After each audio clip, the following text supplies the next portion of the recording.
बातमीपत्राच्या सुरुवातीला बातमी राजकीय वर्तुळातून हिंदी आता मुंबईची बोलीभाषा झाली आहे। परिवहन मंत्री प्रताप सरनाईकांनी हे वक्तव्य केलं। हिंदी आमची लाडकी बहीण आहे।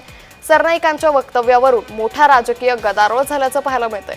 हिंदी आता मुंबईची बोलीभाषा झाली आहे। हिंदी ही आमची लाडकी बहीण असल्याचं वक्तव्य राज्याचे परिवहन मंत्री प्रताप सरनाईकांनी केलं।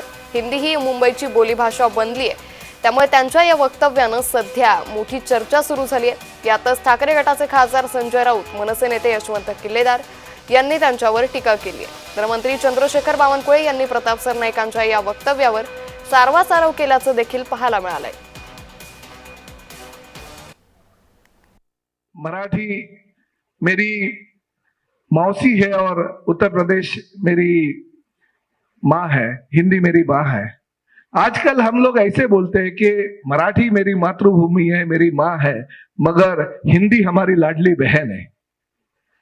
क्योंकि उस लाडली बहन की वजह से आज हम इतने देखो 237 के ओर पे हम आगे आ गए, और उनकी माध्यम से, क्योंकि मौसी का हाथ जो ये लाडली बहन ने थोड़ा कम कर दिया है।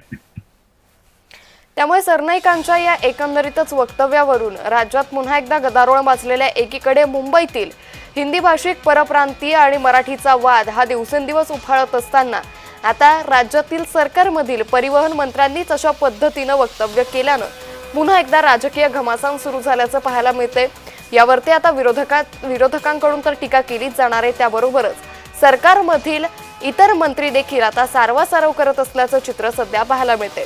हिंदी आमची लाडकी बहीण असल्याचं वक्तव्य प्रताप सरनाईकांनी केलेलं आहे आणि सरनाईकांच्या या वक्तव्यावरून आता विरोधकांमध्ये परत आरोप प्रत्यारोपांच्या फैरी रंगणार हे मात्र निश्चित आहे। त्यामुळे हिंदीवरून एकंदरीतच मुंबईमध्ये गेल्या काही दिवसांपासून हिंदी आणि मराठीचा वाद हा दिवसेंदिवस वाढत असताना पाहायला मिळत होता। या संदर्भातल्या घटना सातत्यानं समोर येत होत्या। मनसेनं देखील आता यावरती आवाज उठवला होता, त्यानंतर हे वक्तव्य समोर येत आहे।